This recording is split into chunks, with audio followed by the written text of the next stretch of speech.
सहस्रशीर्षापि ततो गरुतमता मधोर्वनम भृत्य दृदिक्षया गतः।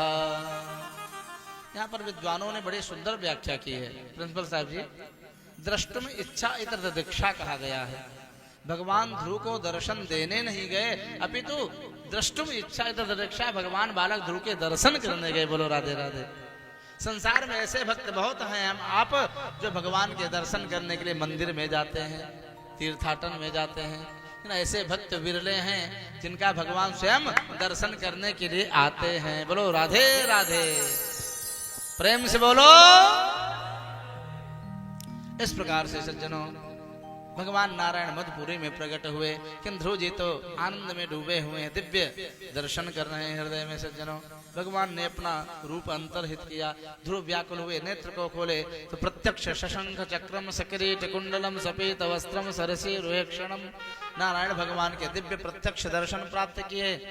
चरणों में दंडवत गिर पड़े। सज्जनों, उठे और ऊंट फड़फड़ाए रहे, कुछ बोलना चाहते हैं, लेकिन 5.5 वर्ष की अबोध अवस्था में कुछ ज्ञान है नहीं, क्या बोले। गुरुकुल का मुख नहीं देखा अभी तक। भगवान ने अपने वेदमय शंख को स्पर्श बालम कृपया कपोले, भगवान ने ध्रुव के गाल में स्पर्श कराए, छुआए दिए। वह सुखदेव जी कहते, हे राजर्षि परीक्षित, सवै तदैव प्रतिपादिताम राम दैवी परिज्ञात परात्म निर्णयः। ध्रुव जी को परम तत्व का ज्ञान हो गया। सज्जनों, और 12 श्लोकों में 12 श्लोकों में बड़े ही सुंदर भगवान नारायण की स्तुति करना प्रारंभ किया है। नैवं योऽन्तः प्रविश्य मम वाचमिमां प्रशुभतां संजीवयत्यखिल शक्तिधरः स्वधाम्ना अन्याश्च हस्तचरण श्रवणत्वगादीन् प्राणान् नमो भगवते पुरुषाय तोभ्यम। ये ऐसा दिव्य श्लोक है, जिस व्यक्ति का बालक शुद्ध बोल ना पाता हो, बोली में अशुद्धि होती हो, त्रुटि होती हो, कहने का भाव गांव में कहते हकला रहा है, ठीक से बोल नहीं पा रहा है, इस मंत्र का अनुष्ठान स्वयं करे अथवा ब्राह्मणों के द्वारा करवाए, भगवत कृपा से मूकम करोति वाचाल वो हो जाएगा। बोलो राधे राधे। इस प्रकार से भगवान नारायण की बड़ी सुंदर स्तुति की ध्रुव ने। भगवान ने कहा, वरदान मांगो ध्रुव, क्या चाहते हो। भक्तिं मुहुः प्रवहतां त्वयि मे प्रसंगो भूयादनंत महताम अमलाशयानाम।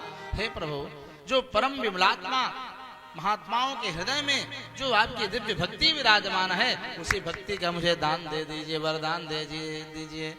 भगवान मुस्कुराने लगे, ध्रुव, जब तुम तपस्या के लिए अपने नगर से बाहर चले थे तो तुम्हारे मन में ये इच्छा वासना थी कि अपनी सौतेली माता को, अपने पिता को, अपने भाई को तपस्या करके घनघोर दिखा दूंगा कि मैंने भी कैसी घनघोर तपस्या की। अतः बेटा, तुम राज पद भोगना चाहते हो, तुम्हारे वासना इच्छा मन में अंकुरित है। 36,000 वर्ष तक तुम अपने पिता के राजपाट को संभालो। सतयुग के समय में आयु बहुत मनुष्यों की भी होती थी। सज्जनों, भगवत दर्शन प्राप्त किए ध्रुव जी। जाते जाते भगवान ने कहा, अंत में तुम मेरे उत्तम ध्रुव लोक को प्राप्त करोगे। वरदान देके भगवान चले गए, लेकिन ध्रुव उदास होकर के महल की तरफ लौटे। विदुर जी ने मैत्रेय जी से प्रश्न किया और वही प्रश्न परीक्षित जी ने सुखदेव जी से किया, तो समाधान हुआ। भगवान गुरुदेव, भगवत दर्शन के बाद भी ध्रुव उदास क्यों हुए, दुखी क्यों हुए। का देखो, उसका कारण ये है कि मातुः सपत्न्या वाग्बाणैः हृदय विध्वंस्तुतां स्मरन् नैक्षण मुक्तिपतेर्मुक्तिस्तस्मात्तापमुपेयिवान्। अपनी सौतेली माता के वाग बाणों से विधे होने के कारण, अपमानित होने के कारण बालक ध्रुव का मन अत्यंत संतप्त था। भगवान से राजपाट मांगा, इसीलिए ध्रुव दुखी हुए। तो मुक्ति प्रदाता सर्वेशाम विष्णुरेव न संशयः। भगवान नारायण को प्राप्त करके भी मुक्ति नहीं मांगी, इसीलिए ध्रुव जी दुखी हुए। सज्जनों, कैसे उदाहरण दिया है, फलीकार इवाधनः। जिस प्रकार से कोई एक राजा है, एक बार की बात है, वह विचरण करता हुआ घूम रहा है नगर की तरफ।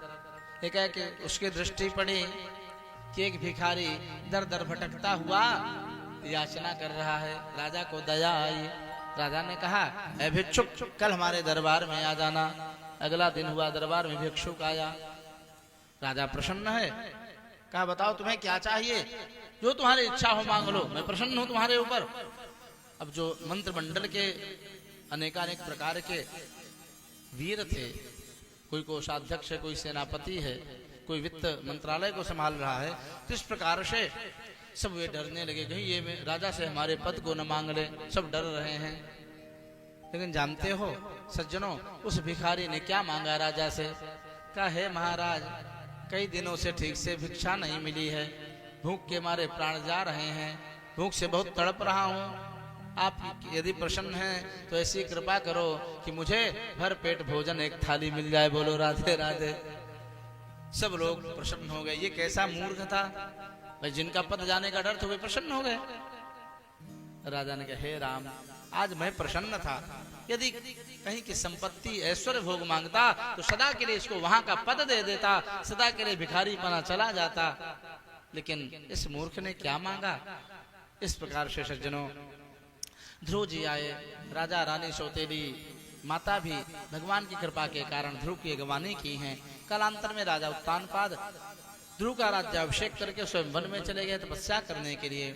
कालांतर में सुषमार की पुत्री भ्रमी के साथ इनका विवाह हुआ है। उत्कल आदि इनके पुत्र हुए हैं। एक बार की बात है कि इनके छोटे भाई उत्तम हिमालय पर्वत की तलहटी की तरफ शिकार करने गए। एक मृग को इनके भाई उत्तम ने तीर मारा कुछ दूरी से। जब पास में पहुंचे तो देखा कि उस मृग के 2 तीर लगे हुए हैं। कुछ ही क्षण में एक यक्ष आ गया। कहा, ये मेरा शिकार मैंने मारा। दोनों में विवाद हो गया। दोनों के तीर उसे में लगे थे। सज्जनों, से किरार तार्जुनियम का प्रसंग। बोलो राधे राधे। लीला में भगवान शिव और अर्जुन का युद्ध हुआ है। जिस प्रकार से यक्ष में और उत्तम में भयंकर युद्ध हुआ। लेकिन यक्ष उपदेवता हैं, मनुष्य यक्षों से नहीं जीत सकते। साधारण मनुष्य यक्ष के द्वारा उत्तम का वध हो गया। ध्रुव के छोटे भाई मारे गए। सज्जनों, जब सुरुचि ने सुना मेरा पुत्र मर गया, पुत्र के वियोग में विलाप करते करते जंगल में गई, जल करके मर गई। सज्जनों, अधोगति को प्राप्त होती है। एक भक्त का अपमान करने के कारण आज उसकी ऐसी दुर्दशा हुई। लेकिन जब ये बात ध्रुव को पता चला तो अत्यंत दुखी हुए और कुपित भी हुए। अनेक दिव्यास्त्रों से सुसज्जित होकर के रथ पर बैठे और अलकापुरी यक्षों की राजधानी पर चढ़ाई कर दिए। भयंकर शंखनाद किया, यक्षों को चुनौती दी, धनुष की टंकार लगाई। यक्ष असहन करके अनेकानेक प्रकार के आयुधों से सज्जित होकर के दो युद्ध स्थल पर प्रकट हो गए। भयंकर युद्ध हुआ। एक बार तो यक्षों ने एक साथ इतनी तीर चलाई कि सर पंजर में ध्रुव जी विद हो गए, अंदर कैद हो गए। सज्जनों, सब ऋषि मुनि हाहाकार करने लगे। हे ध्रुव, तुम भगवान नारायण के कृपा पात्र हो, दिव्य नारायणास्त्र के द्वारा इस माया को दूर करो। नारायणास्त्र के द्वारा ध्रुव उस बंधन से मुक्त हुए हैं। कुपित हुए ध्रुव जी और दिव्यास्त्रों का प्रयोग करके जितने भी यक्ष थे सबके एक ही तीर का संधान किया, स्मरण किया और 3-3 तीर सबके मस्तक पर लगे। सब धराशायी होकर के गिरते जा रहे हैं। क्रोध में ध्रुव ने हजारों यक्षों का वध कर डाला। इनके बाबा महाराज मनु ब्रह्मलोक से प्रकट हुए हैं और ध्रुव को समझाया, डांटा। सज्जनों, हे ध्रुव, ये पशु बुद्धि का तुम प्रयोग क्यों कर रहे हो? तुम्हारे एक किसी पुत्र को, भाई को एक यक्ष ने मारा है और तुमने कितने निरपराध यक्षों को मार डाला है। यदि यक्षों के स्वामी धनाध्यक्ष कुबेर तुम पर कुपित हो, उससे पहले तुम उनसे क्षमा प्रार्थी हो जाओ, क्षमा मांग लो। नायम मार्गो हि साधूनां ऋषिकेशानुवर्तिनां यदात्मानं परागृह्य पशुवद्भूत वैशशम्। ध्रुव जी को अब होश आया सज्जनों कि मैंने क्रोध के कारण बहुत अनर्थ कर डाला। सच में बाबा कह रहे हैं, ठीक कह रहे हैं बाबा। बाबा मनु चले गए, धनाध्यक्ष कुबेर प्रकट हुए तो चरणों में प्रणाम किया। लज्जित हैं ध्रुव जी अपने अपराध के कारण। कुबेर ने कहा, हे ध्रुव, तुम धन्य हो जो क्रोध रूपी वैर को तुमने जीता। नहीं तो क्रोध इतना प्रचंड राक्षस है कि न जाने कितना अनर्थ विनाश करा डालता है, तब शांत होता है सज्जनों। कभी कभी क्रोध के कारण लोग इतना अनर्थ कर डालते हैं, घर परिवार में कत्ल कर डालते हैं, क्रोध ही तो उसमें कारण है। वह व्यक्ति धन्य है जो क्रोध रूपी दैत्य को, राक्षस को अपने विवेक रूपी सत्व के द्वारा पराजित कर देता है, जीत लेता है। भक्ति का वरदान मांगा, 36,000 वर्ष तक ये राजपाट शासन चलाए हैं। अपने पुत्र को राजाभिषेक करके स्वयं हरिद्वार में गंगा के तट पर तपस्या करने चले गए।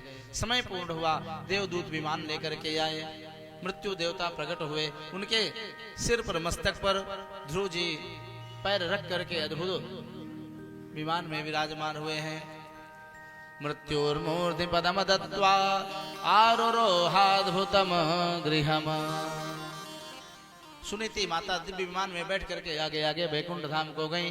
ध्रुव जी को उत्तम ध्रुव लोक प्राप्त हुआ है। बोलो भक्तवत्सल भगवान की।